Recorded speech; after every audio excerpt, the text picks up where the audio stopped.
What was harder to get through, prison or establishing yourself in the real estate world? Absolutely, absolutely establishing myself in real estate. Because here's the thing, there's a lot of peace once you decide who you are and what you're going to be. One of the things that had to happen in prison is I had to divorce myself of the outside world. In other words, the moment you embraced, like, okay, this is my life for the next 5 years. And how do I make the most? How do I do my best given whatever opportunities that I have? Right. And I had opportunities. I had the opportunity to complete my high school education. I had the opportunity to take college classes. I had the opportunity to take trade classes. So I just poured myself into that. I had the opportunity to work on my health. The thing I was most surprised about when I got out is how much vastly more opportunity is available to the average human being and how much they'd imprison themselves by their own thinking and their own mindset.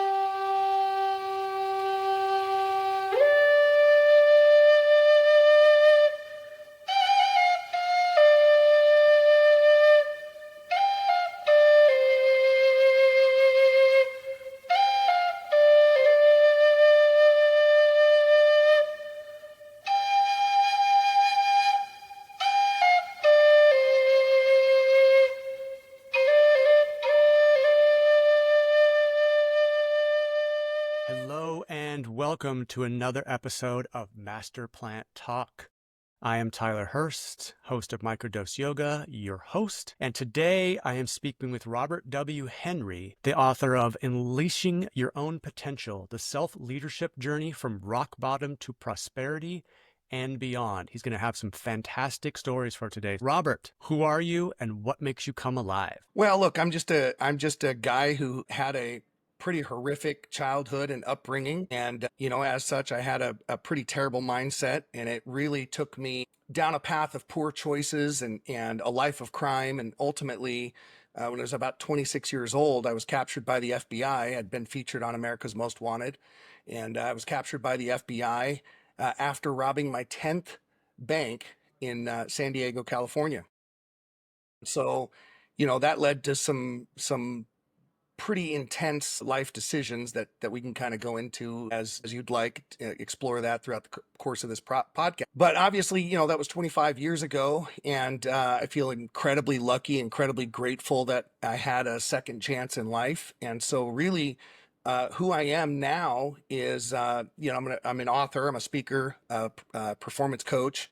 I'm also a real estate entrepreneur. My wife and I own a couple of real estate brokerages, and literally our day-to-day life is helping people unleash their own potential, which happens to be the title of my book. What most people don't realize is for most people, there is a lot of mindsets or limiting beliefs that really hold them back from the life that they Mhm, could mhm. truly enjoy. And so that's kind of been my life's journey is sort of figuring out what limiting beliefs I have, what beliefs I have that are actually getting in the way of having and leading the life that I love. And I'm lucky today to have a life that I literally wouldn't trade for anyone. I have purposeful work. I have a family, three adult daughters now that I'm still very close to, and we travel and still have weekly daddy daughter dates. As a matter of fact, my oldest daughter works for us at our firm, so I get to see her every day. But it's a great life. But you would never known that. You would never have known that if if you saw my childhood, or I write about it in my book, Unleashing Your Own Potential, because there's just so many stories over the years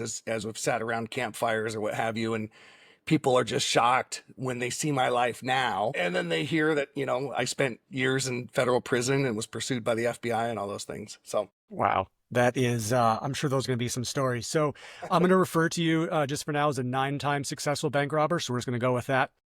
So it sounds like you, in reading your story, your 20s were rough, with the sort of hitting rock bottom, I would say, or the opposite. But either way, it wasn't great for you. You started to turn your life around because you were sentenced to you got a what was considered a lenient prison sentence well, for your yeah, like what happened with that? Because you were, I mean, well, I think you were facing up to 25 years or something like that, right? yeah, I could have faced 80 years because I 80. robbed Oh 10 wow. banks.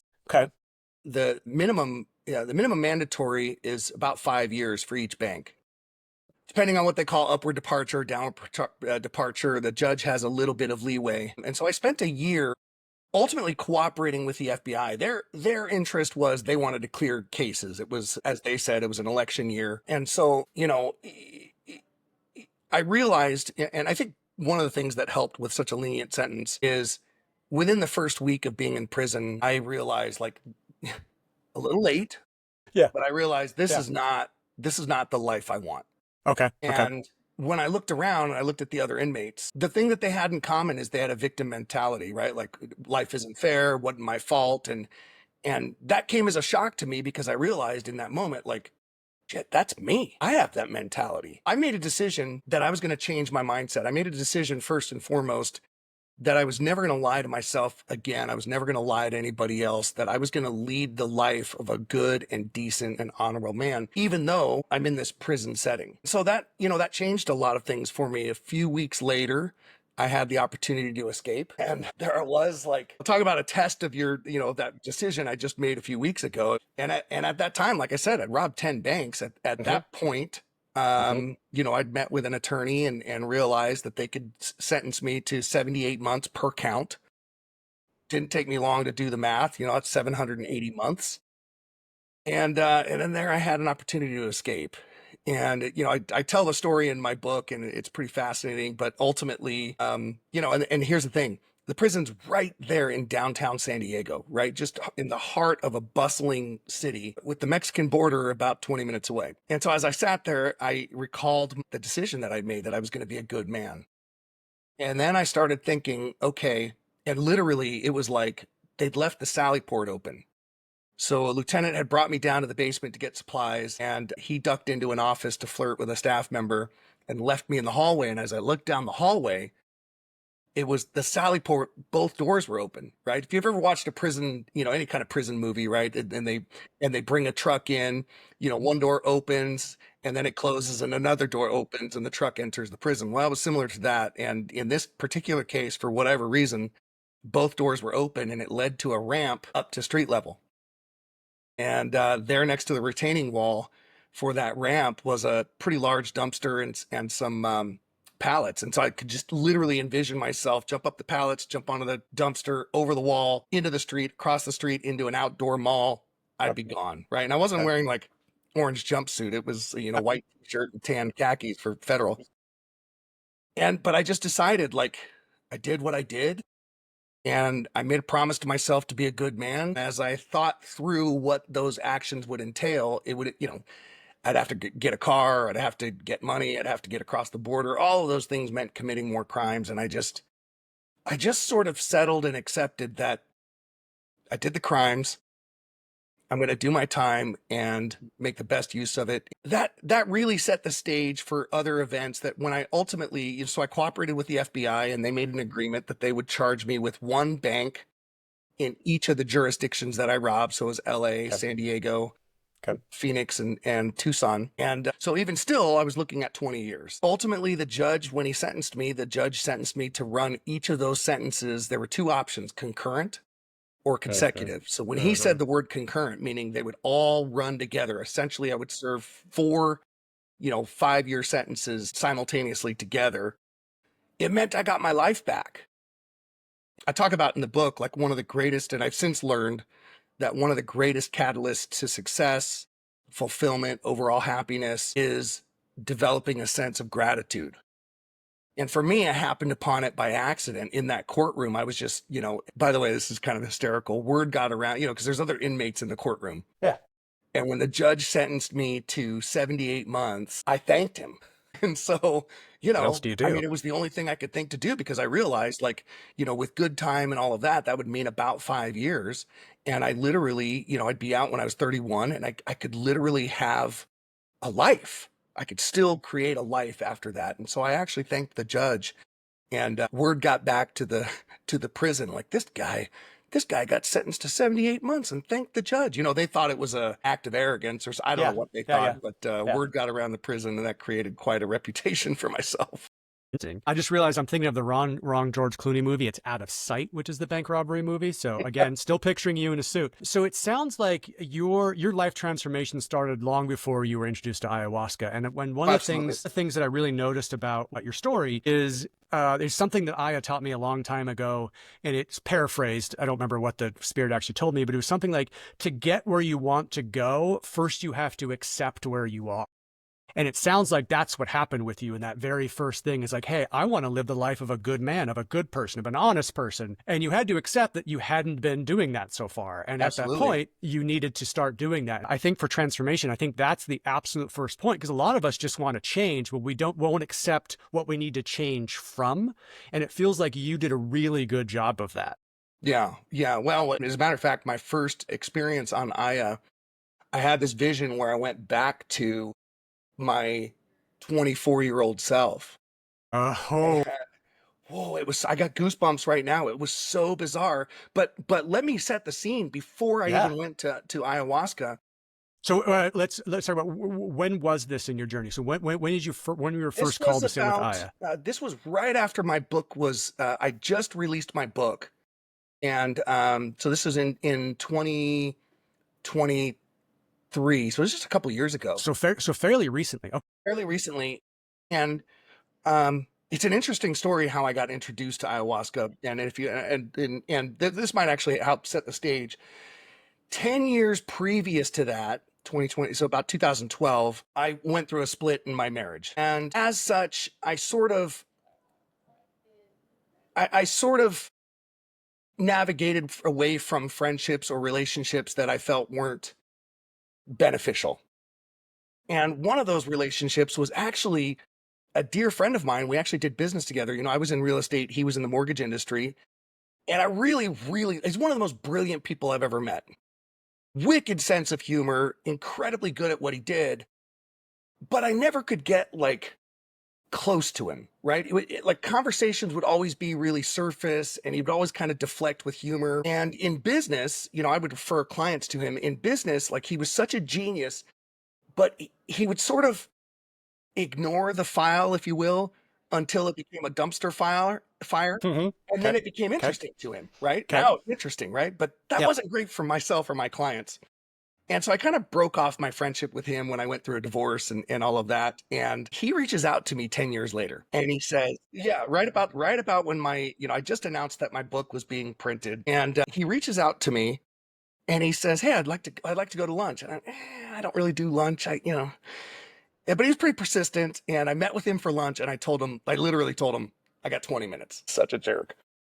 Well, I mean, And you set boundaries. That's yeah, what you did. That's what that is. So Tyler, 4 hours later, yeah. like we Whoops. both were like, I have to go. And here's the thing. Here's what he said to me. He said, Rob, I've been following your journey when, your personal development journey. When you did Landmark, I did Landmark. And when you did Tony Robbins, I started doing Tony Robbins. When you did the leadership course, I did the leadership course. And the reason the lunch went from my boundary of 20 minutes to 4 hours is because I was just fascinated. Like, who is this guy?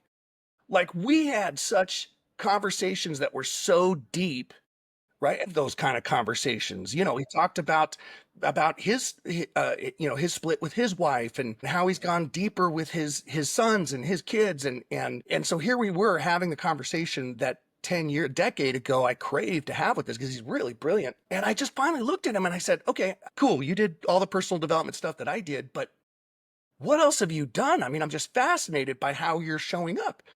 And he I said, guess. well, I did ayahuasca. Okay. And, Okay. that just blew my mind. I had to know more. I had to know more. Mm-hmm. And finally, he recommended that I go down to Tucson and do it. And so I go down to Tucson, and my intention was, they call it death of the ego. And holy shit, did I ever just see that in my buddy Tom? I mean, there was zero ego, right? And just every question I asked him, and it was such a contrast from a decade before. It was like every Uh-huh. question I asked him, Uh-huh. he just bared his soul. Uh-huh. And so I was like, man, I want some of this. And the other thing is I was getting ready to go on a national stage to Okay. talk about my book. Okay. And I thought, what a useful thing, because I don't want the message to be about me. I have an interesting, fascinating story, but I don't want to put myself on a pedestal. What I want to do is open doors for people to allow themselves to accept that if they choose to, where they are can be temporary. You can grow from here. You can create a life you want, no matter where you're at, right? That's what I really want my book to open the doors for. So I go down there and I'm still not sure what to expect, but I drink the medicine. And the very first journey I have is I literally like am transported back 28 years ago, and I'm walking into a store as my younger version of myself is walking out of the store, and we both kind of lock eyes and recognize each other. And and the moment I saw that he recognized that he was looking at the older version of himself, Uh-huh. I just said, "Hey, everything turns out okay." And I recognized that that young man had already robbed a bank. And so, looking back at that time and kind of reflecting back at that time, I now identified as a criminal. It was like, well, I've already done it. And that became my identity. It's what led to doing All bank the after other, bank after, yeah. yeah, right. And Oh, so it was just such a, Tyler, it was such a, I mean, I woke up from that ceremony and I just was like, I was so calm. I was so at peace. yeah. And, I did subsequent ceremonies after that. I did 3 days of ceremonies. And then I went and did you know, I spoke on stage the next week. And several people who have seen me speak at different events was like, whoa, that was the best speech you've ever done. As a matter of Awesome. fact, I was slated for 30 minutes and the CEO of the company stood up and just went, no, no, please keep going, keep going. Oh, that's cool. So That yeah, it was is really cool. awesome. Really awesome. So what was that speech like for you? Did you, I mean, I know we all have, or I don't know, maybe not, we all have some sort of anxiety with speaking in public, and not just because, and not maybe because we're afraid of public speaking, but just the energy of the room and the fact that Yeah. we're walking around and whatever else. Did you feel different while you were giving the speech, or was it what you were saying that was different, or was it both? It was both. Okay. It was both in the sense that the phrase, it's so hard to explain to somebody who's not, the phrase death of the ego, the ego can Yeah. be a healthy thing. It can also get in Yes. your way, right? Yes. Yes. And when you learn to look, you got to have a pretty healthy ego to be able to have the stones to stand in front of an audience of thousands of people Yeah. and bare your soul, right? Yeah. Yeah. Conversely, the losing the ego or losing the what are people going to think as I share with them, my wife and I are pretty successful in our real estate companies, and as such we get invited to these pretty big events. And but to be able to utilize that story, and I even do some crowd work with the audience and take them through several different experiences and all of that. Tyler, what it helped me do is it helped me remove my ego from the interactions and be so connected Yeah. with the audience. I mean, Yeah. there was a line that was like 2 hours after the event. People wanting a signed copy of the book, but also, and this is the most beautiful thing. I get a little emotional sharing this, but Please. people telling me things that they've not told anybody in 30 years, and just getting that off their chest, and so it's just a beautiful thing. It's Yeah. just a beautiful thing. My daughter was with me at that event. I spoke at an event in Las Vegas. And so we stayed for a couple of days afterwards. It was her first birthday. So I took her to some shows, and for days afterwards, people are approaching me in a casino or in a restaurant like, oh my God, that I've already read your book. It's changed my life, and my daughter is like, Dad, how do you deal? Like, what is that Yeah. like? And I said, Yeah. honey, it's seductive. It's Hmm. seductive. It'd be really easy to be like, yeah, I'm the man, Yeah. right? Yeah. Yeah. But it's not really that, honey. I just told her it's the message, and I'm honored that the message opened a door into their soul and gave themselves permission to go, okay, that was then, right? What did I learn from it? And where do I want to grow from it? Wow. So let's go. That is fantastic story. It sounds like you really tapped into something, and obviously a lot of people who sit with Aya have a similar type of feeling, except not everyone gets to see it on stage a week after ceremony. So that's definitely special. When you went back to talk to your younger self, when you talked to him, Mhm. did it feel like a memory? Or did it feel like something else? Were you, did Man, it, what a great did, I mean, question. did it, I mean, I know you probably don't remember it happening, like it didn't unlock a memory, but did it feel like it was a memory? Like maybe that, I know this sounds crazy, maybe that actually happened. You just don't remember because at the time you didn't have the frame of reference or weren't in the right mindset or whatever else. But what did that feel like to you? It's screwy because it feels like it's happening now. Okay. And it feels like it's happening real time. Okay. It doesn't feel like a memory, or at least it Okay. didn't to me. Okay. And yet, it's like ontologically, I knew that I was on a journey, but it feels so there's that juxtaposition of, oh my God, this feels so real.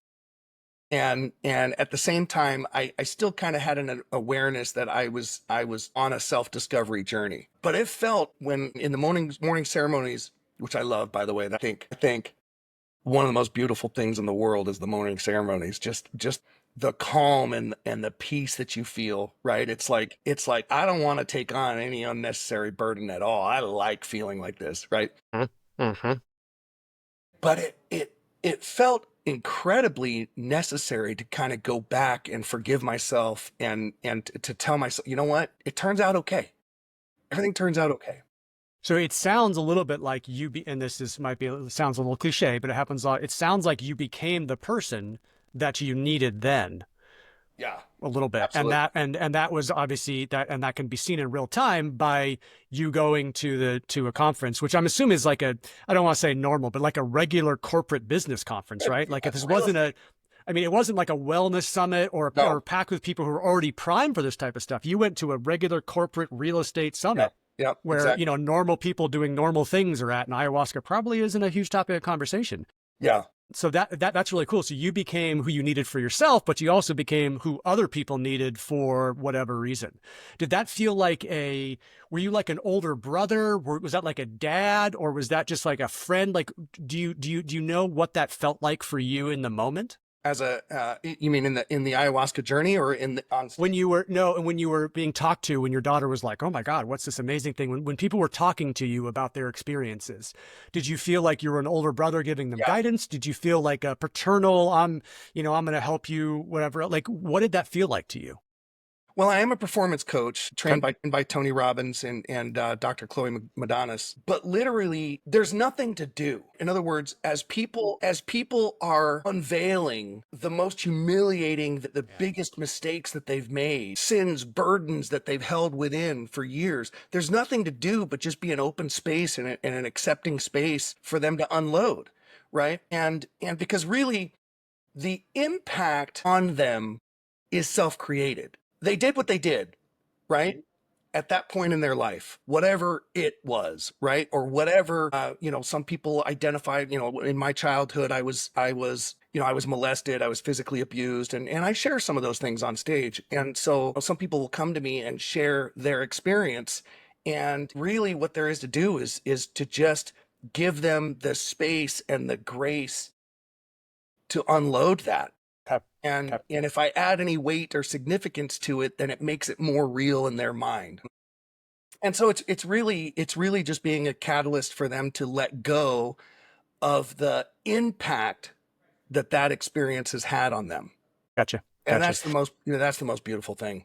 Yeah, so it sounds like Aya helped you sort of not get rid of your ego, because again, we need the ego in our 3D Yeah, yeah, space to live and we're all different. But it helped reduce like the control it has over you. So you were just holding space and basically helping people co-regulate as they were sharing their story, because the energy you were flowing with was also, our auras are, I can't scientifically prove our auras are real, but stuff like this happens and it really yeah, feels like they are. It feels like your energy was flowing out from you so much that they felt comforted by it and soothed by it and all that kind of fantastic stuff. Now, in doing that, that lead to, and I don't want to turn this into, did that make you money?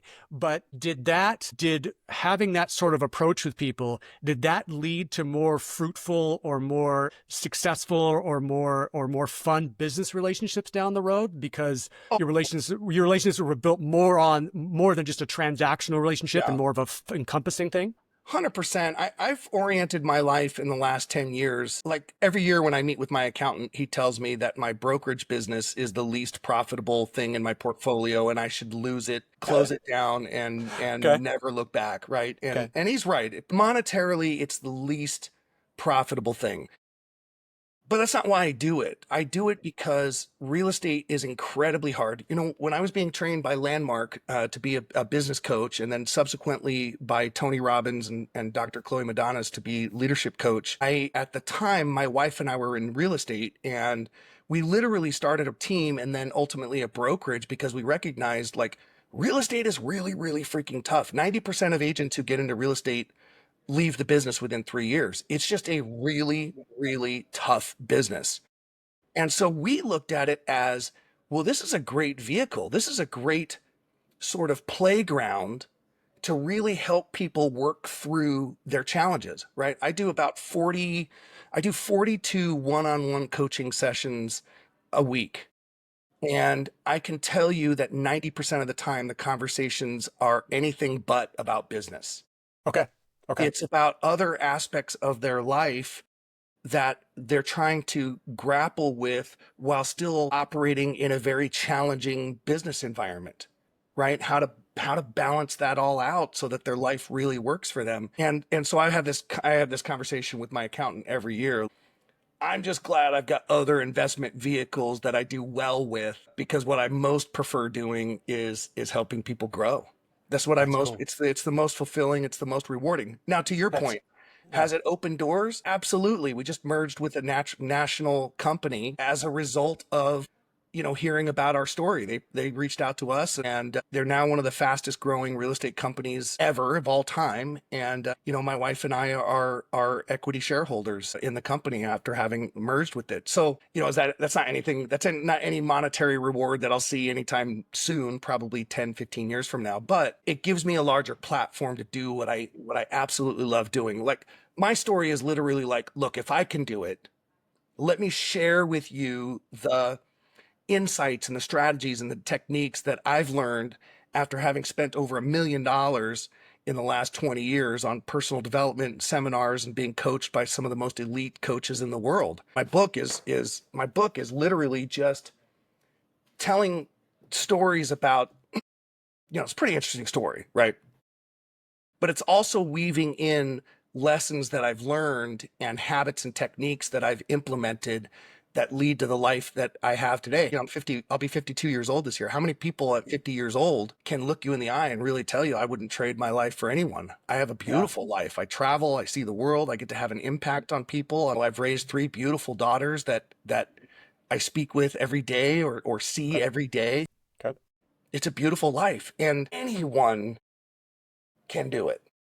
Okay. Anyone Okay. can do it, right? If Okay. Nelson Mandela could find happiness in a prison cell, you It's follow? That's possible. a Yeah. mindset thing, Yeah. right? And the Yeah. great thing is we do have control over our mind if we choose to condition it and exercise it. So that's become my passion.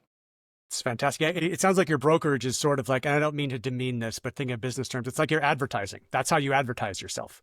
And it's 100%. it doesn't make any money or doesn't make much money, but it's not supposed to make money. It's just supposed to break even because that enables you to do all the other things that you want to do.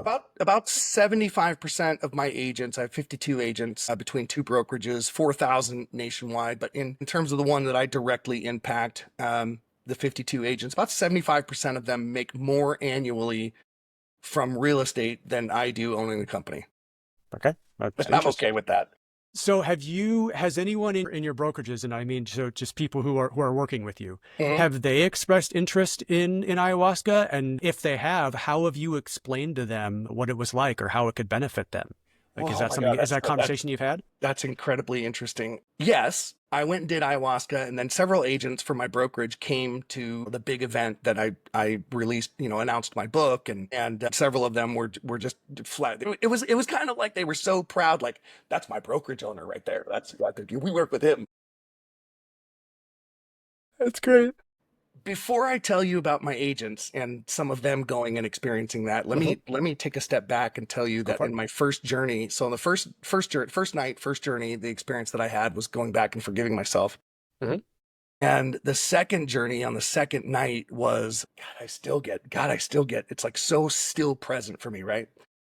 It was the most beautiful journey I've ever had. It was incredible. It was like I saw in a vision that again, like I know that it's my mind. I know that it's the medicine working. You know, Mhm. they Mhm. call it little, you know, the little doctors. I know that Yeah. I know you're Machine present. elves, the DMT machine elves, like you know Yeah. that something's in you, but go ahead. Yeah. Yeah. And yet it was like I saw everyone in my life, everyone I've ever interacted with, and I saw how we were all connected, and I saw them for who they really, oh, dude, who they really are. I saw them in their hearts. And I just, Tyler, I like fell in love with all of them. It was just like, it was such wonder. And there was one man in particular, Adam, that I'd had the biggest challenge with in my brokerage. I'll tell you a little bit about Adam. Adam spent several years in the Marines. He was a Marine interrogator. He's seen all kinds of things. And in our brokerage, I was having a lot of challenges with it. He just had a massive chip on his shoulder, like something to prove. And I'd taken him and exposed him to Tony Robbins and Unleashing Your Power Within and Date with Destiny. And it was just, there was this prevalent, and he's a big guy, bigger than me. He's, you know, 6'4", 280 pounds. You know, he's a Jesus. bodybuilder. He's Jesus. a big presence, MMA Yeah. fighter, but this Shit. giant chip on his shoulders. Like, you're not going to tell me what to do. I'm going to do things my way. And it was like, Hmm. okay, but this legally, you cannot do this, right? And Hmm. prior to the week before going to ayahuasca in Tucson, doing ayahuasca in Tucson, I resolved that when I come back, I'm gonna let him go. Okay. And I have a hard time with that. Not that I have a hard time letting someone go, but I take it as a personal failure. Gotcha. When I learned leadership in personal development in Landmark, I really took on that it's my responsibility. It's my responsibility to make a difference for you. It's not your responsibility, right? It's my responsibility to lead and guide you and to be what you need in order to take it to get to the next level. And so I really viewed it as a failure. And that was why it was so hard. And it was why I didn't just do it immediately. I put a lot of thought into it. Well, in that journey where I saw everyone's heart, I don't know if I've ever told him this, but he was a big part of that. I really saw Adam. I saw him. And I was like, if I can connect with Adam, this is a leader. If I can connect with Adam, if I can understand Adam, there's a powerhouse right there. There's a man who can make an incredible impact and difference for people. Far be it from me to um, let go of that. And it's not like there was any conversation in particular when we got back. Matter of fact, we had a big meeting when we got back, and it was one of those, if he doesn't understand the significance and the impact of we do things legally, Yeah. I don't care what your opinions are about it. Like, Yeah. you know, and he just accepted. He was like, no, you're right. That was a lapse of judgment in that meeting. That was a lapse of judgment. This and that. And then he asked me about the ayahuasca. And what he said is, he said, look, I've been dressed down many, many times in my career, in my life. I've been read the riot act. That probably was the nicest dressing down I've ever received in my life. Right. That's fantastic. And I invited him to do ayahuasca with me. And he was and I said, look, this is not something that I can talk you into, but as your friend, as your coach, I think there's a lot you could benefit from. And now he's dating an agent in our office, and she's been with me for a long time. In our coaching sessions, she had expressed a lot of frustrations with their relationship. Like, she was 1 foot out. Yeah. Gotcha. For him, this is the relationship of his dreams, but he also just cannot get past the chip on his shoulders and Yep. expectations and all of those things, right? So Yep. just at odds. Yep. And the day before flying down there, he says to me, I'm not going. I said, okay, tell me what's going on. I called him in my office. Tell me what's going on. And he said, I feel like I'm being coerced into this. I feel like in my relationship, she kind of has it like, you got to do this or else. And I'm not going to be told what to do by anybody. And I said, yeah, I get it. And I told him, this is not something that I can talk you into, but I love you. And I happen to know more about your relationship and about what's going on. You got to remember, I coach both of you. And I'm going to tell you, this is one of those things that you decide, what are you willing to do for your relationship and what are you not willing to do? And only you can make that decision. Yeah. And I said, I really, look, as your coach, as your friend, I really hope to see you at the airport tomorrow. I think that you can benefit. And again, this is not something I would ever talk anyone into, You should go. And he was at the airport the next morning. Man. And he had his first night. And we're driving back to the hotel we were staying at. And he looks at me in the car and he's like, I gotta stop getting in my own fucking way. And the other interesting thing is 2 of my daughters went with me on that trip as well, right? And they were just like, oh, Adam is going. And I said, hold on. You know, because they'd experienced him as the guy with the chip on his shoulder. Intense, hard to reach. And I told them, you watch, by the second day, this will be like the greatest big brother you could ever imagine. And that's what happened. And he literally, you know, his second night, it was like he had an experience where he was fighting for his life. And, you know, Scott worked with him and he literally had to learn to let go of control. How he has shown up in our offices is amazing. All he wants to do is contribute to people. All he wants to do. He leads classes now. He shares everything that he's learned. It's a beautiful thing. And his wife went and did it like 2 weeks later. Well, I'm sorry, his girlfriend went and did it 2 weeks later. And I'm proud to tell you that they're now married and planning a family. They just bought a house together. And he, you know, he says that would have never happened. There was in a meeting we had a couple of weeks ago, I shared with our agents that in that meeting, I told him, hey man, I will fight you for you. I will fight you for you. Right? Yeah. The moment those words came, I don't know where the hell those words came from. The moment they came out of my mouth, I was like, this dude is massive. Yeah. He's an MMA fighter, right? He's a black belt. I'm a white belt, right? Like, Yeah. what did I just say? Yeah. You know, I'll fight you. I'll fight you to achieve the best version of yourself. Not all of my coaching clients are that intense, but without ayahuasca, I would not have reached him. I'd already given up on him. That is fantastic. I just wrote down that quote. Could we do a breath exercise really quick? Because I just want to just sort of come back from that. So what I like to do is I like to breathe out through a straw, and then I fill my belly with air, and then we sigh. We do that 3 times just for us to connect. Because I'm feeling all this, and I just want to make sure that we're both sort of, or not, we're both. I'm doing it for me, and you can do it too. So I'm gonna sort of stand up and breathe out through a straw, breathe in through my belly, and sigh. Breathe out through a straw. Breathe in through my belly. And sigh. Breathe in through a straw. Or breathe out through a straw. Breathe in through my belly. And sigh. Thank you very much. That's a fantastic story. So I have a question about that because it made me think of another thing that you were talking about earlier. When you came back from Aya and you sort of gave him that dressing down of like, this needs to change and whatever else, and he thanked you for that. He said, or not thanked you, but he said that was the kindest or best version of that I've ever had. Did that remind you of thanking the judge? Is there any connection there? You know, it was because it did in my head a little bit. It was that's not where I went in the moment. Okay. It was after doing ayahuasca, the capacity to put my ego aside. There you go. Okay. And just connect. Okay. Right. Okay. It wasn't about right or wrong. It wasn't about me proving that he was wrong. It really became a conversation about workability. Like, this is just not, there's no workability in this. I can't risk the entire firm because you don't want to do things a certain way. That just doesn't work. And I really want to work with you.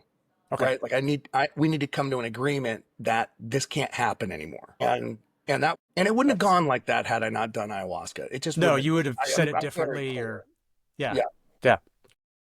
That's an amazing story.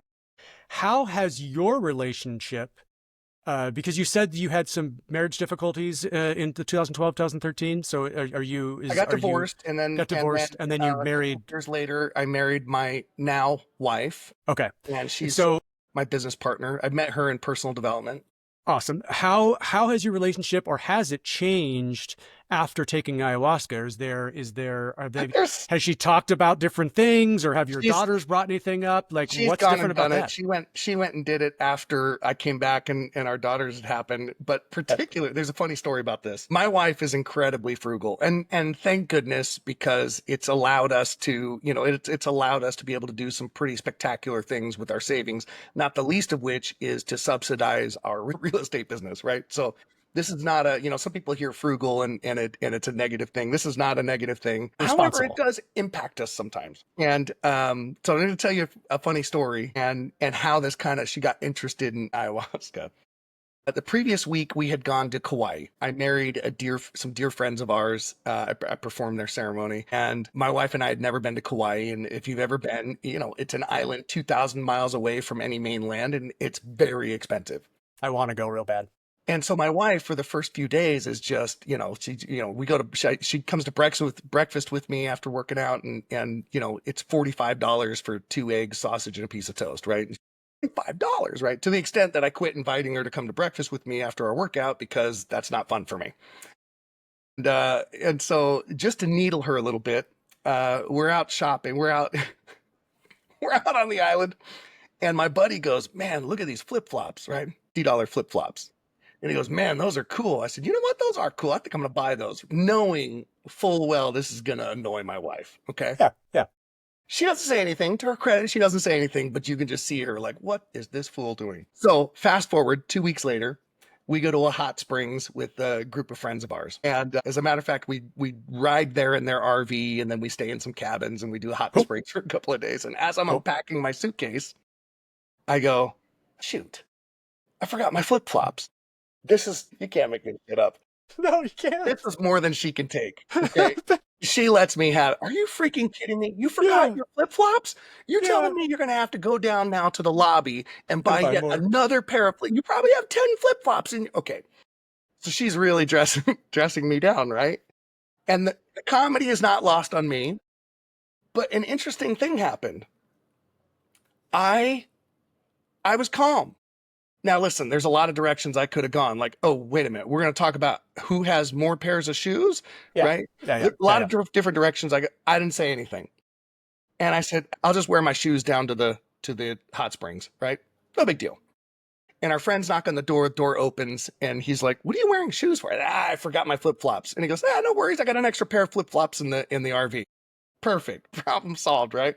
Okay. So we're walking. It's about a quarter mile along the trail to the hot springs, right?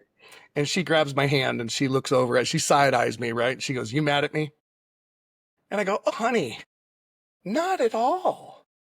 I'm really proud of myself. I'm just really glad that all the years we've been together, hundreds of trips, all those times, the first day of a trip that we've got to go to Sephora, or we've got to go to the mall to get you the right bra, or you didn't bring a dress, all those years and years, those countless times that we've done that. I'm just really proud of myself that I've never given you the amount of shit that you just gave me back in our cabin." Well, I playfully got called a few explicit names. We had a good laugh about it, right? But later in the hot springs, she was like, "I have noticed that, like, you are a lot calmer about things," right? And I got an opportunity to tell her, like, "Honey, I really would invite you to go do ayahuasca. The most beautiful thing, there's so many great things, but one of the most beautiful things to experience is the peace of the morning ceremonies after a journey."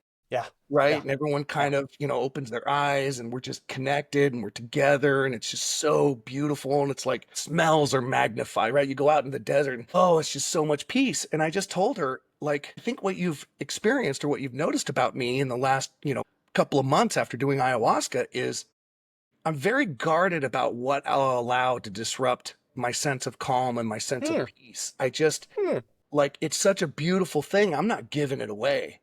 Right. There's a lot of things in life that, and I kind of pointed out to her, like, no offense, honey, but you tend to get wound up about things that you literally don't have any control over. Like, why?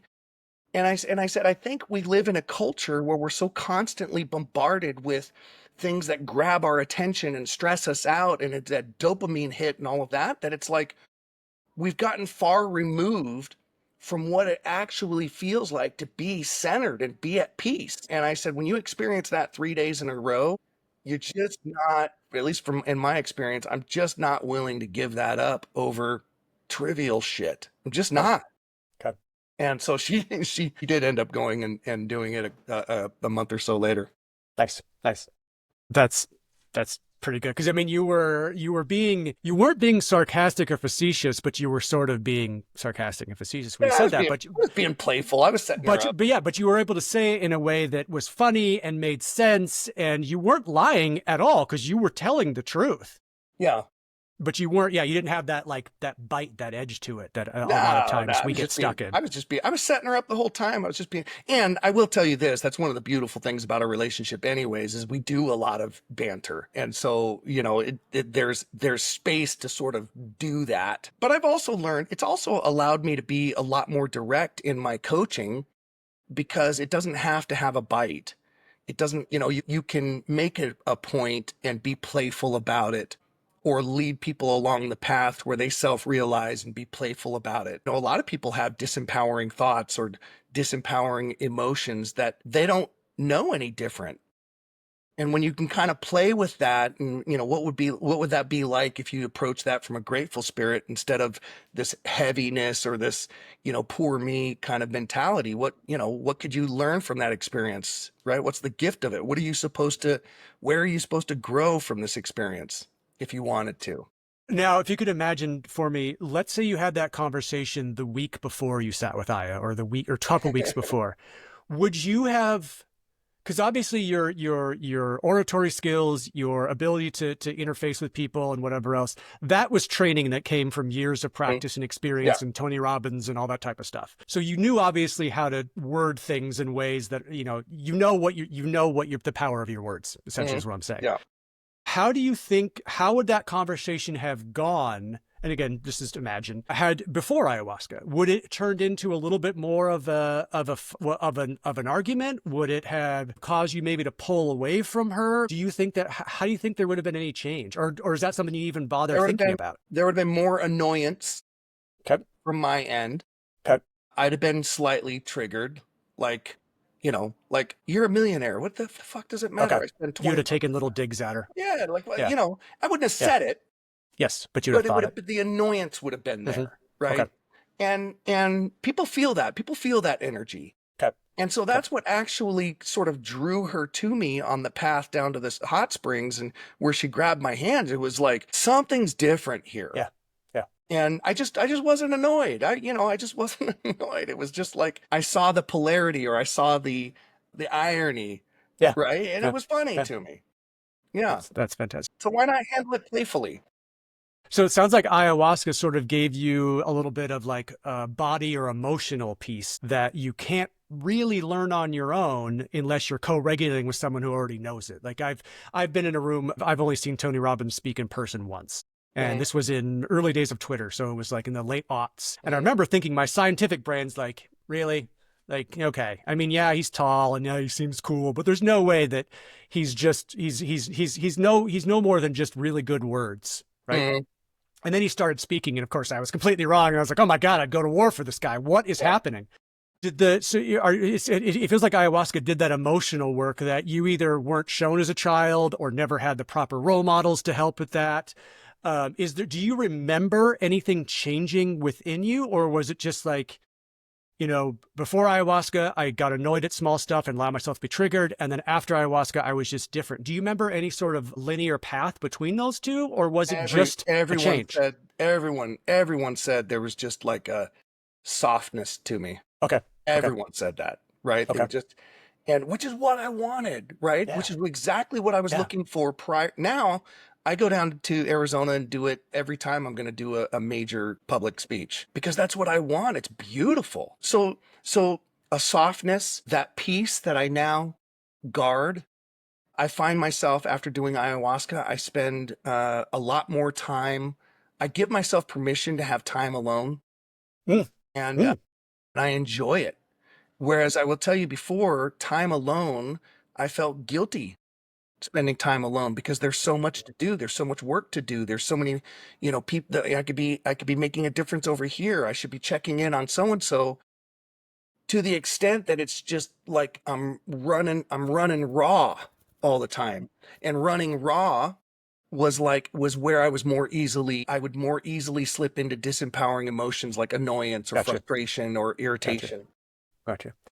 So when you got into that, I mean, I'm not going to call it a state of bliss, but it sort of is. I'll just give a quick example. So for me, when I first started with ayahuasca, I felt like I did when I was in preschool, in that I was going to meet a bunch of people that I didn't usually have access to. I was sort of isolated because when you're young, you go from your home. Every time you leave your home, it's like you're going into this wide world where you don't know where anything is. You don't remember how to get from place to place because you're 3 or 4 or whatever else. Yeah. I remember feeling like I felt like I was in preschool, of like there was all these fun people I get to talk to and I get to feel and I get to go back and forth. But I had hardened myself ever since then for many reasons, for school, for, parental stuff, for the world, whatever else.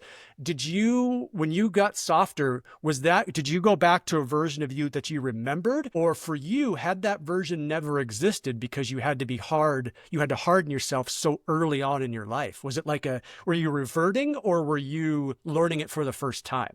I think I was reverting. Yeah, because that's such a great analogy of going back to like your early school days. There's a sense of like early school days, right? There's a sense of like wonder and Yeah. fascination and Yeah. and you want to, everyone you meet, you want to know more, right? You want to, where are you from? What do all of that. Um and I've retained a lot of that. I typically don't like networking events or social events where, there's a lot of people there I don't know. And I tend to have gravitated away over the years as I've built an incredible close knit network of very close friends. And then outside of that, I become very, very close with agents that I work with. And I tended to sort of isolate myself in that sort of arena and spend very little time, other than speaking events, interacting with people. And so since doing ayahuasca, I'm much more present and I'm much more engaged and actually look forward to those kind of events. It gives me opportunities to meet more people and hear people's stories and background and all It's of that. fantastic. It's Yeah. fantastic. So do you have an approximate number of times you sat with Aya, or weekends? I mean, it's been 2 years, so you couldn't have sat Three more than that, a weekends. couple of months. Okay, Yeah, so three three weekends. weekends. So basically essentially 9 nights and 3 weekends of integration, all that type of stuff, has been obviously life changing. Let's say I'm coming to you and I'm one of your, maybe I'm one of your clients, maybe I'm one of your colleagues or your employees or whatever else, and I am stuck in my life. I know I need to change. I don't know how. I'm thinking this ayahuasca thing. What do you say to me to help me understand how it might help me without, like you said, say just go? Because maybe you don't know me well enough to say that. Maybe you're not my coach or whatever else. I'll tell you the greatest access to it, the greatest access to having people be open to that kind of thing is to really ask them, what do you want? If you could snap your fingers and have your most ideal life, what would that look like for you? Tyler, you'd be shocked at the percentage of people, I would say it's about 80% of people, they can't really answer that question. Right, right. And so, then I share with them, like, what would it be like to really sit in that space of what do you want from a place of actual peace and tranquility and forgiveness and your eyes are open to all kinds of possibility. What would it be like to answer that question from that space? And they say almost always, I don't know. And I just share with them, yeah, you wouldn't. And it's so hard to explain what the journey or what sitting with ayahuasca is. I use this analogy. If you bought a brand new car and you came over to take me for a ride, right? And I get in and I'm asking you like, I got a couple of hours. Where should we go? What should we do? Should we go to Okay. lunch? We could drive down to the falls. We could, Yep. right? But imagine if I'm having that conversation with you, but smoke is coming through the vents and it looks like the engine might be on fire, right? Very difficult to make Yeah. plans for where we're going to go when your Got it. fucking car is on fire, right? Gotcha. And I tell Gotcha. people that most people live their day-to-day life like their life is on fire. Mm-hmm.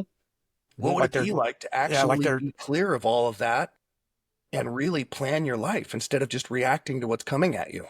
That would be, yeah, So that conversation typically intrigues people, you interesting. know? Yeah, the amount of cars I've gotten into that have the check engine light on, just like, I mean, it's just a metaphor for life in general. I'm assuming no one I have met that has a check engine light also is very happy in their life. And it's like, that makes so much sense.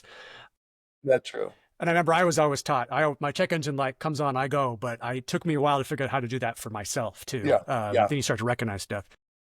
So you've sat 3 times. You do it every time you go for a national conference. Is there any special preparation that you focus on? I'm assuming that you do the diet as close as possible, like we all Mhm. do, just because it makes the experience a lot easier, Yeah. especially the first night. Yeah. Is there anything that you really focus on to make sure that you do, or is there anything that you just sort of ignore because it doesn't really apply to you and it hasn't and it hasn't come up? Do you have any thoughts For on either of me, those? I really spend a lot of time thinking about everything in my life that I'm grateful for. Okay. Gratitude. I really double down on that in the weeks prior to going, because what I really want to do is I really want to, every time I go, I really want to take my life to the next level. I don't know what that will look like.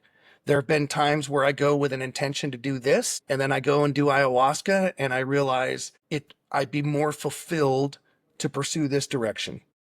And then I go that direction, and it's never done me wrong. The second time that I went, my publicist was really wanting me to go on a national tour. And I literally was speaking to an events coach and preparing to do 2 events a month, 24 events a month promoting my book, right? Speaking on stages. Now that's in addition to the 12 to 18 times a year that I already travel for our real estate companies. And that's in Jesus. addition to the 4 or 5 times a year that we travel with friends and family.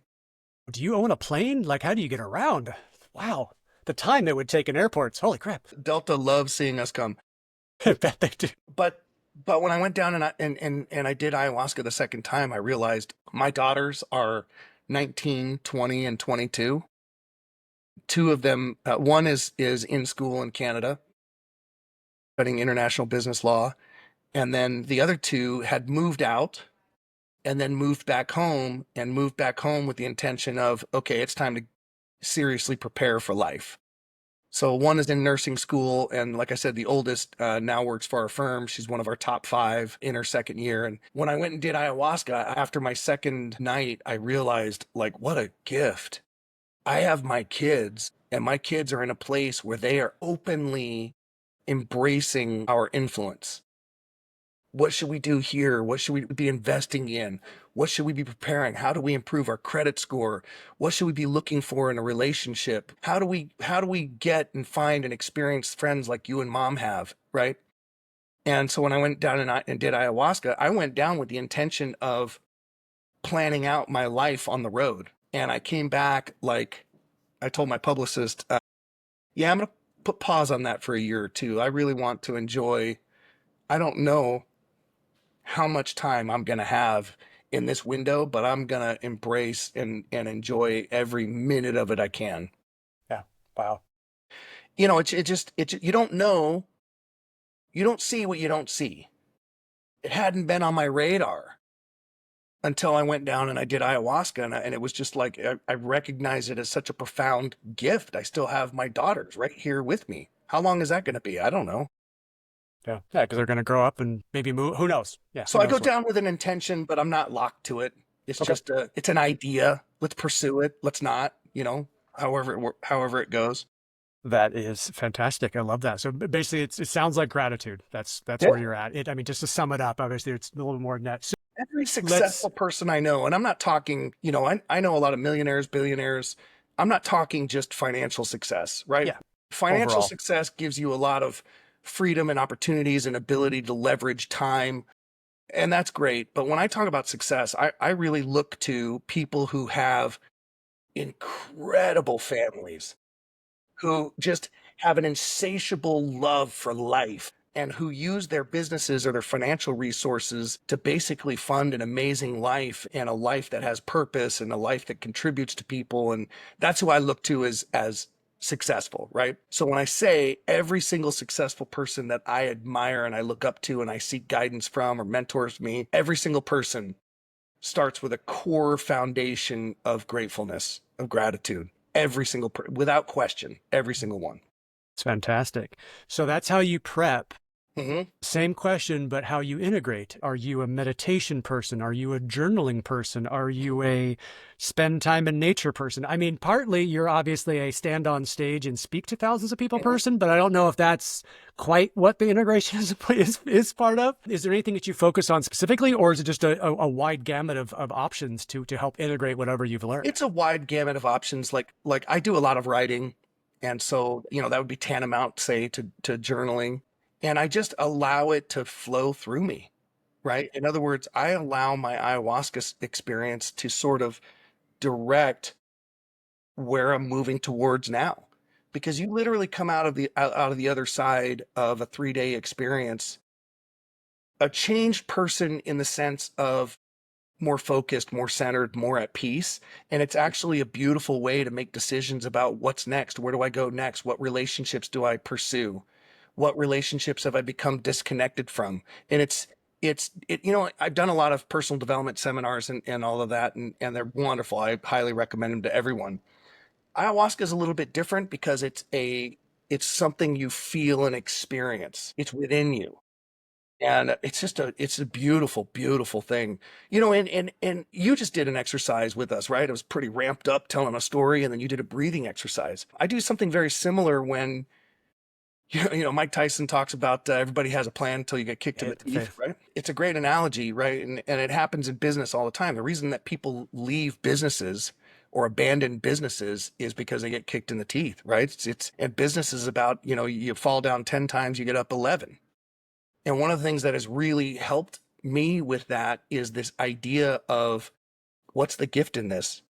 What can I be grateful for? Right. The first time that we were sued, and it was this, spent $160,000 defending ourselves. Right. And we were absolutely in the right. Whoa. And it'd be very easy to become bitter and Uh-huh. disempowered about that. And I just kept asking myself, what's the learning lesson in this? What's the gift in this? And if you don't have a solid foundation of gratitude, it's very hard to get into that mindset because it feels unfair. It feels like, what is the point of this? It feels like all I do is get kicked in the teeth, right? But when you can learn and you can grow from it and you can embrace it as the gift that it is, that's a whole different approach. Fantastic. And so every Fantastic. time, we've had, challenges or failures or any of that, it literally, we were able to turn ourselves around and embrace the gift of it, right? Maybe there's certain things that we need to add to our contracts. Maybe there's certain things in our systems and processes that we can add to ensure that that never happens again. Well, that's a good thing. Mm-hmm. So, Very cool. Very cool. yeah. So, and not to exert pressure on you, because I know this book's only not even 2 years old at this point. Your book obviously has no mention of your ayahuasca journey because you finished it before your first journey. Are you working on another book, or is the ayahuasca journeys that you've had, is that something you're just going to write about as another, maybe an extra chapter to the existing book, or is this not something you're worried about? Or is ayahuasca something sort of separate from your desire to write about, or do you have any plans to incorporate that into writing, or to You're the first person to ask me that question. That's a great question. You're the first person to ask me that question. I am rewriting the book. So this one is the first edition. I'm writing a second edition. After each chapter is 70% telling an interesting story, and 30% is summarizing it by what I've learned since. Mm-hmm. And then a series of questions to prompt the reader to do some introspection, right? I have found when I did the Audible of it, when I recorded the Audible version of it, there's a section in there where I say, go to my website, unleashingyourownpotential.com/, and I give them instructions for how to download the worksheets. About 17,000 orders for the Audible book have gone through. Not one person has gone to the website to download the worksheet. Okay. Yeah. So yeah. In writing the book, my editor took out about a dozen stories that I'd shared that he thought it might take the reader away. And the other feedback that I get is the end of the book kind of ends leaving the reader wanting to know more about my life now. right? So they can fully get the contrast, right? And I think when I was writing it, it was like I didn't want to boast about the kind of life that I have now. I have a great life, but honestly, even on social media, I post maybe a quarter of the, for Super Bowl, I got to fly to Super Bowl in a private jet, right? I mean, there's just a lot of things that I don't post because Yeah. and It again, feels weird. it's, yeah, and it's the relationships that I have and the deep friendships that I've created and all of those things. And a lot of that comes from just being willing to be vulnerable and authentic about my past and who I am now. And I'm not a perfect, there are many times that I have to apologize to my wife or to my kids, like, yeah, that was a little over the top, right? I reacted, and that's not who I'm committed to being, right? But I have such deep and close relationships with my kids because of that, right? And so I am rewriting the book, and I'll weave more of the life lessons into the stories, as opposed to, because people are skipping some of that anyways. They like the story of it. They don't necessarily get really engaged in the They like the introspective. entertainment. They like the entertainment, and the work Yeah. is the work. So now it's incumbent upon me, if I really want to make the impact that I want to make, to weave some of those lessons elegantly into the story.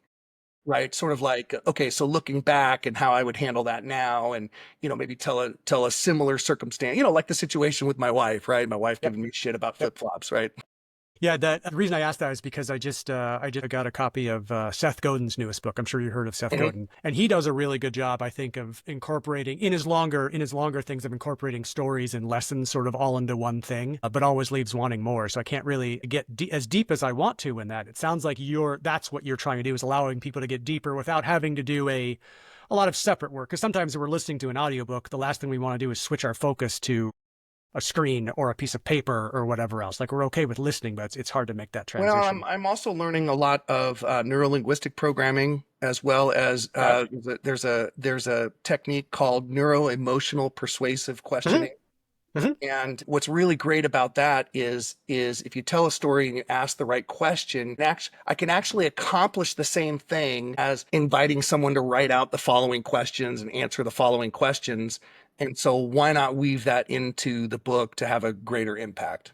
Yep, that sounds fantastic. So a lot of people, when they either before or after they stay with ayahuasca, they start to do other wellness industry type stuff, sound meditations, hot base circles, yoga, whatever else. Is that something? Does that something that attracts you? Do you participate in those type of things in Spokane, or do you already have your own wellness regimen that's working for you?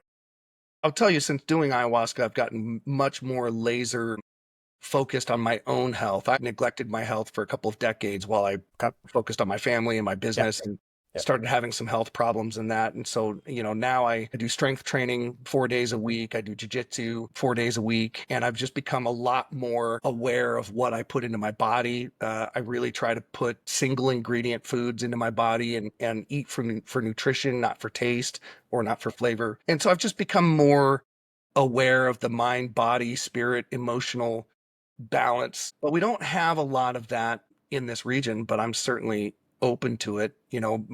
My plan is to just continue doing ayahuasca a couple of times a year or more, depending on how many speaking events I have. I really Yep. enjoy doing it before a speaking event because it really just gets me centered.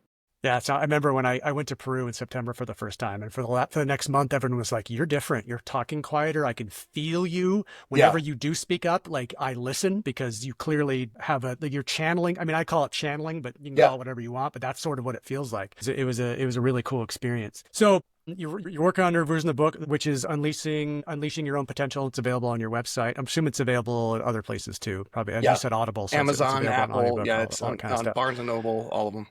Do you have a daily writing practice? Do you blog? Do you post TikTok videos or Instagram reels? Do you do anything sort of like that social media content besides obviously posting where you're going and whatever else? But do you keep that up, or do you sort of save that energy for more one-on-one conversations with your coaching clients or whatnot, or you just not have the time? I believe in giving away Okay. life experiences, and I write once or twice a day. I post on social media, Facebook, Instagram, and I share life experiences. I share an interaction I had with my daughters. I share different experiences that I have with agents, and all of it is with the mind of being uplifting, motivational. I talk about my book frequently, obviously, in promoting my book, and I'll share stories of, for example, the story of having the opportunity to escape. Yeah. And so I use some of those stories to highlight my book and highlight the my connections with agents that I coach and that kind of thing. So yeah, I do write every day. I spend about 45 minutes writing every day. Yeah, that's journaling, whatever you want to, Yep. however it comes out, that Yep. works the same thing.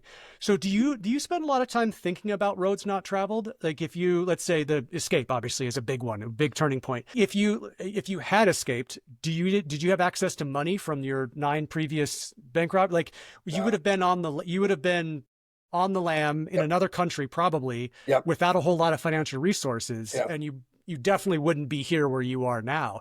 Do you ever Absolutely. think about that? Like, do you ever All the time. really like dream about it? Like, how does that come up and what does it feel like when it does? Again, it's just gratitude, right? Like I'm just grateful that I had the Yep. presence of mind to make the Yep. decision to be a good man. I mean, look at Yep. how it's played out. Another thing that happened in prison, I had an old convict. He was an old Hell's Angel guy, and he'd done 20 years, and he encouraged me to learn to listen to my intuition. And what he Mm. explained to me is he said, look, you're in your day-to-day life, you're going to meet someone, and maybe you have sort of a gut impression, right? But when you first meet people, they're kind of on their best behavior, and maybe you see them again at a dinner party, or at an event, but the amount of time you actually spend with someone is actually pretty small, most people. And he said the difference is in prison. He said learn to trust your intuition because it's incredibly powerful. He said what's going to happen is someone's going to come on the yard, and you're going to have an impression. Listen to that impression, and then watch it play out. You have an impression like, this guy seems like a sleazeball. And then watch.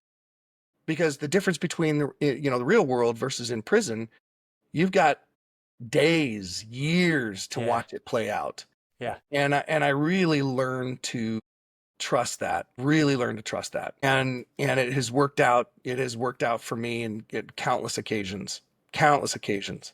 Are there any stories that you tell regularly besides the escape one that you really get a kick out of sharing, that people like at parties or whatever else that you can say, hey, this one time I went to this bank, and like, is there anything that really stands out that you just, not, There's I mean, not because you're proud of it, but because it's entertaining? Oh, Is it? I mean, there's just Okay. countless stories. The very first bank I robbed, for example, well, first of all, I walked in and there was a line, and Did you wait in line? I waited in line. I Okay. waited in line. It wasn't until I was the second back on me, like, what am I doing?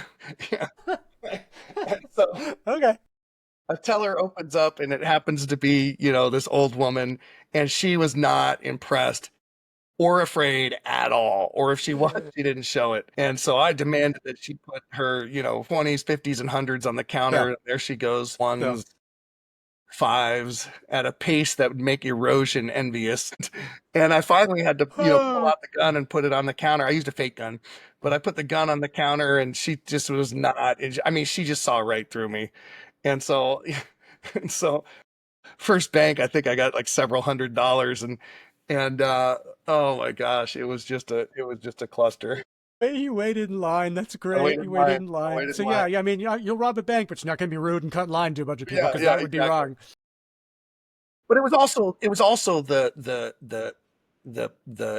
it was also the moment that I realized I didn't want to hurt anybody. Yeah. Right, which is Yeah. why I didn't use a real gun. I just Yeah. wanted to take that. By the way, another thing that happened is a police car pulled into the parking lot. I had a radio that I had programmed the trunking codes to the police and the sheriff and Okay. FBI and all of that into Smart. my radio.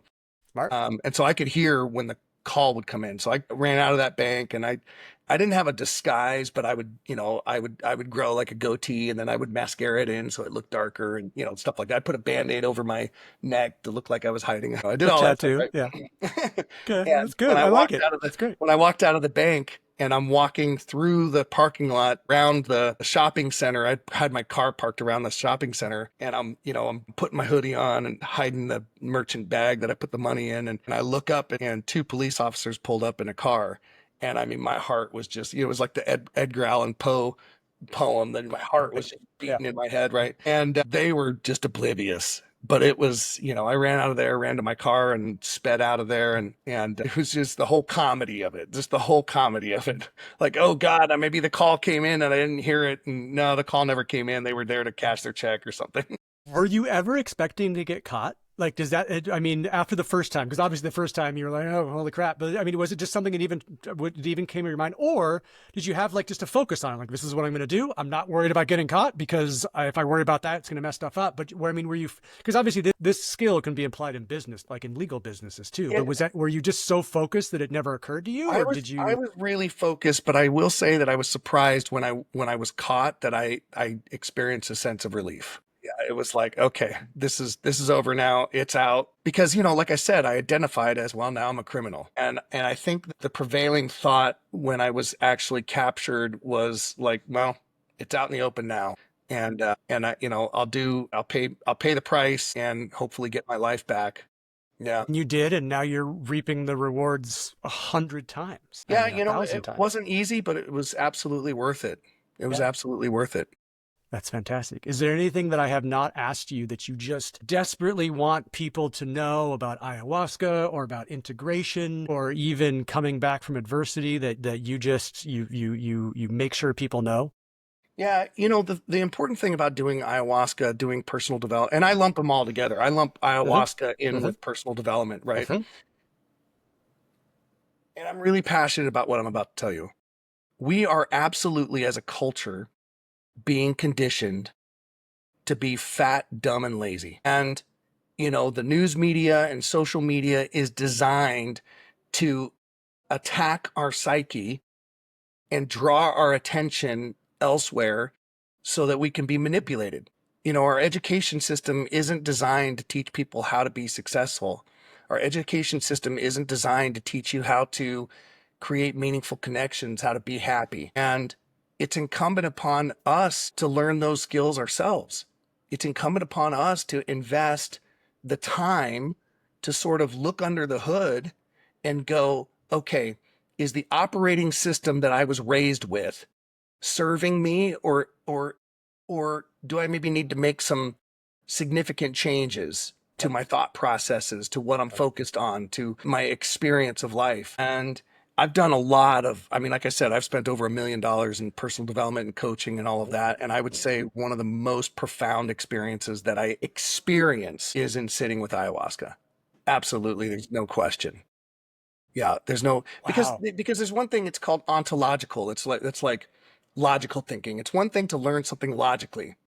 It's a whole different arena when you feel it, when you experience it, when you feel that energy, when your eyes open up and you go, wow, I never saw that before. It changes everything, Wow. right?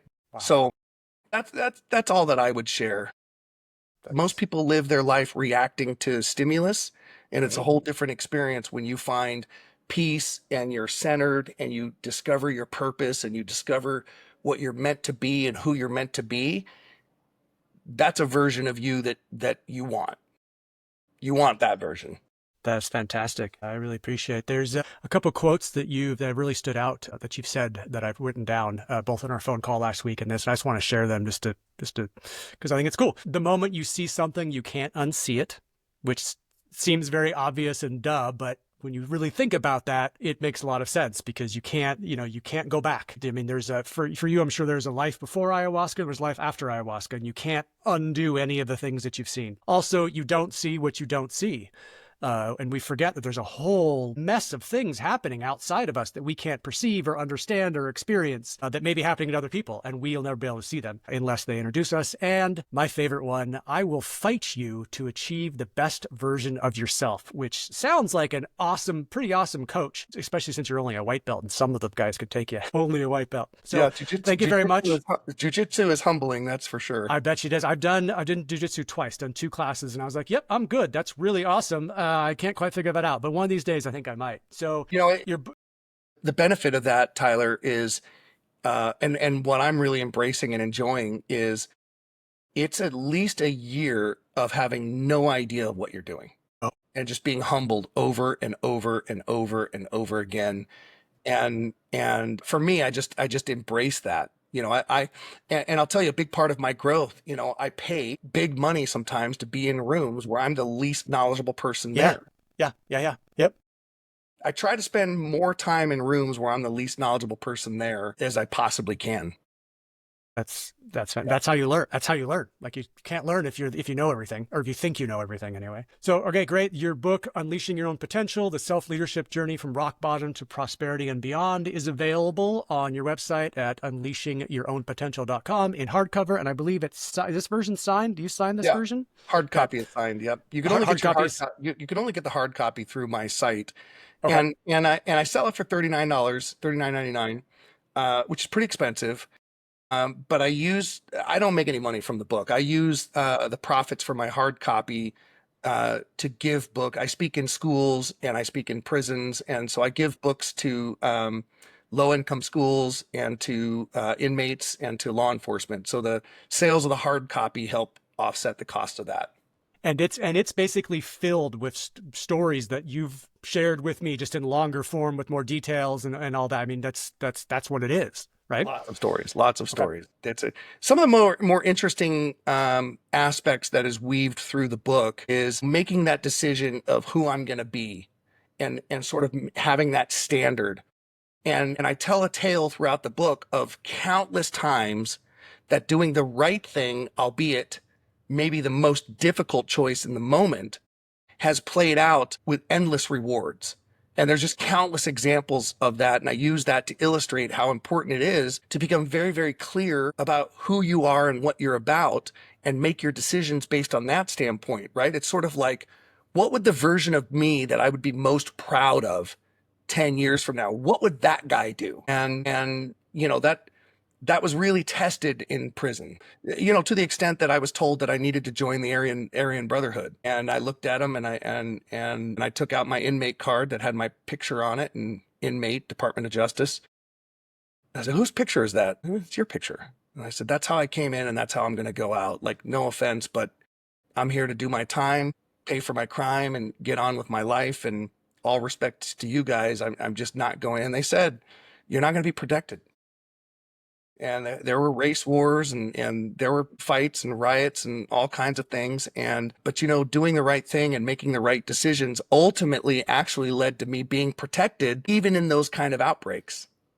The Mexicans were coming after the whites in one instance, but because I had become an educator, classes in prison, I didn't know this, but in Mexican culture, educators are held in high regard. They're held in the same regard as priests. And so in those riots, I was protected. I was hands off. Don't mess with Henry. So there's just countless examples of doing the right thing, albeit hard in the moment, ended up, literally saving my life in other instances. So there's lots of stories like that. All right, I have one last question. Absolutely. What was harder to get through, prison or establishing yourself in the real estate world? Absolutely. Absolutely establishing myself in real estate. Because Okay. here's the thing, there's a lot of peace once you decide who you are and what you're going to be. One of the things that had to happen in prison is I had to divorce myself of the outside world. In other words, the moment you embraced, like, okay, this is my life for the next 5 years. And how do I make the most? How do I do my best given whatever opportunities that I have, right? And I had opportunities. I had the opportunity to complete my high school education. I had the opportunity to take college classes. I had the opportunity to take trade classes. So I just poured myself into that. I had the opportunity to work on my health. The thing I was most surprised about when I got out is how much vastly more opportunity is available to the average human being, and how much they'd imprison themselves by their own thinking and their own mindset and not taking. I mean, there's YouTube, for crying out loud. Yeah. You can get better than a college education Mm-hmm. with YouTube. There's so Mm-hmm. much opportunity. I was just flabbergasted that so many people had imprisoned themselves in relationships that weren't serving them, or Yeah. in careers or jobs that they hated, right? When Yeah. you could do something about that. Yeah. Real estate was tough because it was just so much to learn, and I had to juxtapose, like, my belief system into how does that translate into becoming a great real estate agent, right? In other words, I'll give you a perfect example. I started off my career, I felt like if someone's going to hire me to sell their house, I have a fiduciary responsibility. Like, I got to tell them, I got to first of all know the market well enough to be able to say your house will sell for 420,000, let's say. Well, there's a lot of realtors that will tell them a price that's more attractive that gives them the ability to get the listing. Because now if I have the listing, now all of the inquiries that come in about that listing, I can convert them into buyers. Does that make Yep. sense? Yep. So there's sort of a methodology that's taught within the industry that's I didn't feel was fair and honest to the person that's hiring me. If it's your house and you're hiring me to sell a house, there should be an assumption that I tell you the information you need to know that would actually facilitate your house being sold. And so, in the first few months of my career, I had to grapple with that because I would meet with 10 homeowners and tell them the price that would actually have them sell their house, right? And I got into real estate in 2009, so it was a pretty shitty market. Home Yeah. values were declining. And so that really tested my resolve. Do I just tell them what they want to hear so that I get the listing and then come back 2 weeks later and say, well, actually, you have to lower your price. And I just wouldn't do that. And so I had to learn how to communicate with people in such a way and get connected with people and build trust. Those were all skills that I had to learn. Like no amount of me knowing it made the difference if the client didn't feel like I had their best interest at heart. And so I had to learn how to communicate those things. So it was challenging, but worth So it. yeah, it sounds like a lot of us, even if we're not literally in prison, we're imprisoned in thought patterns or ways we think the world should be. And because we don't know we're there, that can almost be, and sometimes, not always, almost be more damaging than being in prison itself. Yeah. Yeah, absolutely. Absolutely. You've been fantastic, Robert. My name is Tyler Hurst, Microdose Yoga, Master Plant Talk host. That's been Robert W. Henry, the author of Unleashing Your Own Potential, the self-leadership journey from rock bottom to prosperity and beyond. So thank you very much for taking the time today and chatting with us. When Thank is you, your Tyler. I next appreciate it. when is your next presentation? Like, is there someplace people can come publicly see you or see you on stage, or when's your next thing coming up? My next event is in May, but it's a closed private event. Okay. So we should follow you on social media on all the. Follow me on social media, Robert Henry. Yeah, We'll keep all that stuff up. Okay. You've been fantastic, and we're both going to stare at the camera for 5 seconds while I press stop. So thank you very much. Thank you, Tyler.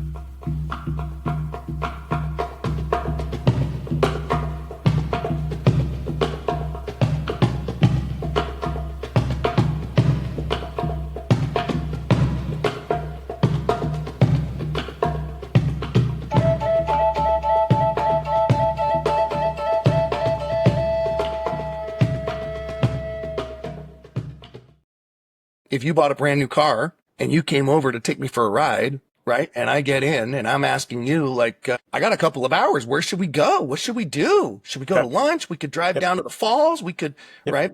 But imagine if I'm having that conversation with you, but smoke is coming through the vents and it looks like the engine might be on fire, right? Very difficult to make plans for where we're going to go when your car is on fire, right? Gotcha. And I tell people that most people live their day-to-day life like their life is on fire. What would it be like to actually be clear of all of that and really plan your life instead of just reacting to what's coming at you?